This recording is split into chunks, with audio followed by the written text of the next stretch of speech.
गुरु प्यारी साध संगत जी, आप सभी को प्यार भरी राधा स्वामी जी। साध संगत जी, एक आदमी ने बाबा जी से सवाल पूछा, बाबा जी, जब जाना ही आत्मा को है तो हम भजन सिमरन करके अपने शरीर को दुख क्यों दें? शरीर तो यही रह जाएगा और जल जाएगा। बाबा जी ने बड़े ही प्यार से उस आदमी को जवाब दिया, बेटे, दूध पीते हो? उसने हाँ में सर हिलाया। तो बाबा जी बोले, दूध को बर्तन में डालकर गर्म क्यों करते हैं? इसलिए क्योंकि दूध बिना बर्तन के गर्म नहीं हो सकता। जब बर्तन आग पर जलेगा तभी तो दूध गर्म होगा। उसी प्रकार शरीर में दर्द होगा तभी तो हमारी आत्मा तृप्त होगी। इसी प्रकार शरीर से होकर ही भजन सिमरन आत्मा तक पहुंचता है। एक वैद्य जी थे, उनकी पत्नी की आदत थी कि घर में जो सामान उसे चाहिए होता वह मोबाइल में देखकर खुले मैसेज कर देती थी। वैद्य जी दुकान पर जाकर पहले बाबा जी का नाम लेते, फिर वह पत्नी ने जो सामान मैसेज में लिखा होता उनके भाव देखकर और उनके हिसाब करते। फिर बाबा जी से प्रार्थना करते कि हे सतगुरु, मैं तो आपके ही आदेश के अनुसार भजन सिमरन छोड़कर यहाँ दुकान में आकर बैठा हूँ। वैद्य जी कभी अपने मुंह से किसी रोगी से फीस नहीं मांगते थे। कोई देता था, कोई नहीं भी देता था। एक बात निश्चित थी कि जैसे कि उस दिन के जरूरी सामान खरीदने योग्य पैसे पूरे हो जाते, उसके बाद वह किसी से भी दवा के पैसे नहीं लेते थे, चाहे मरीज कितना ही अमीर क्यों ना हो। एक दिन वैद्य जी ने दुकान खोली, बाबा जी को जाकर माथा टेका, जरूरी सामान का मैसेज देखा तो वह मैसेज को देखते ही रह गए। उन्हें अपनी आंखों के सामने तारे चमकते हुए नजर आए। आटे, दाल, चावल आदि के बाद पत्नी ने लिखा था, बेटी का विवाह 20 तारीख को है। उसके दहेज का सामान कुछ देर तक सोचते रहे, फिर बाकी चीज़ों की कीमत लिखने के बाद दहेज के सामने लिख दिया, यह काम बाबा जी का है, वह ही देखेंगे। एक दो रोगी आए थे, वैद्य जी दवाई दे रहे थे। उसी समय एक बड़ी सी कार उनके दुकान के सामने आकर वैद्य जी ने ध्यान नहीं दिया, क्योंकि कई कारों वाले उनके पास आते रहते थे। दोनों मरीज दवाई लेकर चले गए। एक सूट बूट पहने साहब अंदर आए और नमस्ते करके बेंच पर बैठ गए। वैद्य जी ने कहा, अगर आपको अपने दवा लेनी है तो इधर स्टूल पर आकर बैठ जाइए ताकि आपकी नाड़ी देख सकूं, और अगर किसी और की दवाई लेकर जाना है तो बीमारी का पूरा वर्णन करें। वह साहब कहने लगे, वैद्य जी, आपने मुझे पहचाना नहीं, मेरा नाम मदन लाल है। मैं 15-16 साल के बाद आपकी दुकान पर आया हूँ। मैं आपको अपनी पिछली मुलाकात का हाल सुनाता हूँ, फिर आपको सारी बात याद आ जाएगी।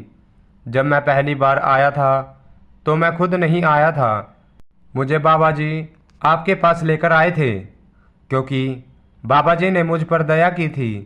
वह मेरा घर आबाद करना चाहते थे। मैं कार से अपने पैतृक घर जा रहा था। बिल्कुल आपकी दुकान के सामने मेरी कार पंक्चर हो गई थी। ड्राइवर कार का पहिया उतार कर पंक्चर लगवाने चला गया।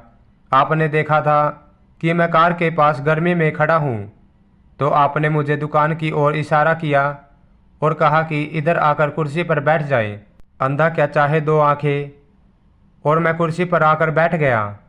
ड्राइवर ने कुछ ज़्यादा ही देर लगा दी थी।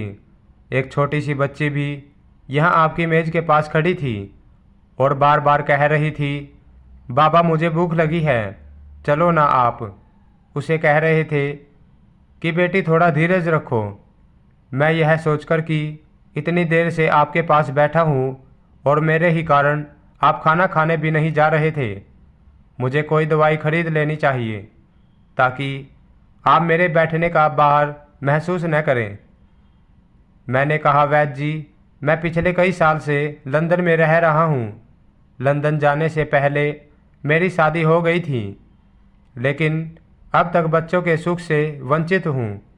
यहाँ भी इलाज करवाया और वहाँ लंदन में भी, लेकिन किस्मत ने निराशा के सिवा और कुछ नहीं दिया। आपने कहा था आप निराश ना हो, उसके घर में किसी चीज़ की कमी नहीं है। आस औलाद, धन दौलत, सुख दुख जीवन मृत्यु सब कुछ उसी के हाथ में है। यह किसी डॉक्टर के हाथ में नहीं और ना ही किसी दवा में होता है। जो कुछ होना है उस कुल मालिक के हुक्म से होता है। औलाद देनी है तो उसी ने देनी है। मुझे याद है आप बातें करते जा रहे थे और साथ साथ पुड़िया भी बनाते जा रहे थे। सभी दवा आपने 2 भागों में बांटकर 2 अलग अलग लिफाफों में डाल दी थी। फिर मुझसे पूछकर अपने एक लिफाफे पर मेरा और दूसरे पर मेरी पत्नी का नाम लिखकर दवा खाने का तरीका बताया था।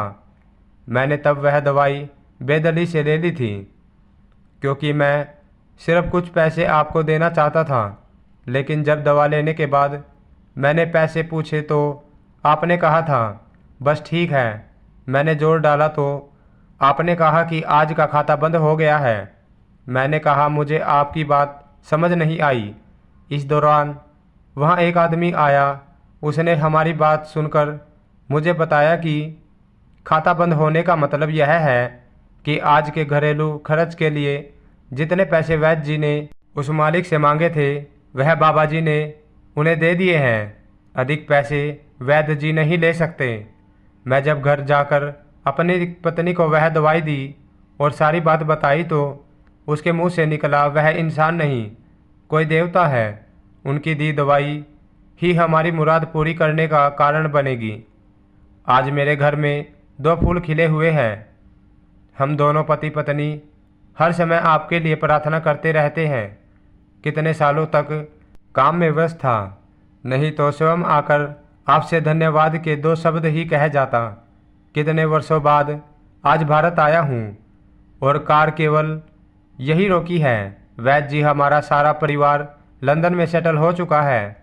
केवल मेरी एक विधवा बहन अपनी बेटी के साथ भारत में रहती है। हमारी भांजी की शादी इस महीने की 21 तारीख को होनी है। न जाने क्यों जब जब मैं अपनी भांजी की शादी के लिए कोई सामान खरीदता था तो मेरी आंखों के सामने बाकी वह छोटी सी बेटी भी आ जाती थी और हर सामान में डबल खरीद लेता था। मैं आपके विचारों को जानता था कि वह सामान आप लेंगे या नहीं, पर मुझे लगता था कि मेरी अपनी सगी भांजी के साथ जो चेहरा मुझे बार बार दिख रहा है वह भी मेरी भांजी है। मुझे लगता था कि ईश्वर ने इस भांजी के विवाह में भी मुझे भात भरने की जिम्मेदारी दी है।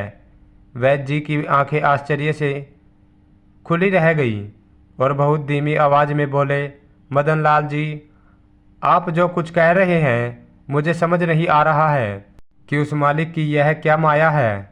आप मेरी पत्नी के हाथ का लिखा हुआ यह मैसेज देखिए। वैद्य जी ने मोबाइल खोलकर मदन लाल जी को दे दिया। वहाँ उपस्थित सभी लोग यह देखकर हैरान रह गए कि दहेज के सामान के सामने लिखा हुआ था, यह काम बाबा जी का है। बाबा जी ही जाने। कांपती सी आवाज़ में वैद्य जी बोले, भाई विश्वास कीजिए कि आज तक ऐसा कभी नहीं हुआ कि पत्नी ने मोबाइल पर अपनी ज़रूरत का मैसेज किया हो और उस कुल मालिक ने उसी दिन उसकी व्यवस्था ना की हो। आपकी बातें सुनकर तो लगता है कि उस कुल मालिक को पता होता है कि किस दिन मेरी पत्नी क्या लिखने वाली है, अन्यथा आपसे इतने दिन पहले ही सामान खरीदवाना शुरू न करवा दिया होता। बाबा जी ने।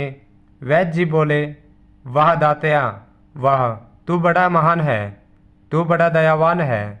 मैं हैरान हूँ कि वह कैसे अपने रंग दिखाता है। उस मालिक का हर पल हर क्षण शुक्र करो। शुक्र माल का, शुक्र दातया। आपका बहुत बहुत शुक्रिया। इसी के साथ इजाज़त चाहते हैं। कमेंट में राधा स्वामी लिखना मत भूलना। मिलते हैं नेक्स्ट वीडियो में, तब तक के लिए राधा स्वामी जी।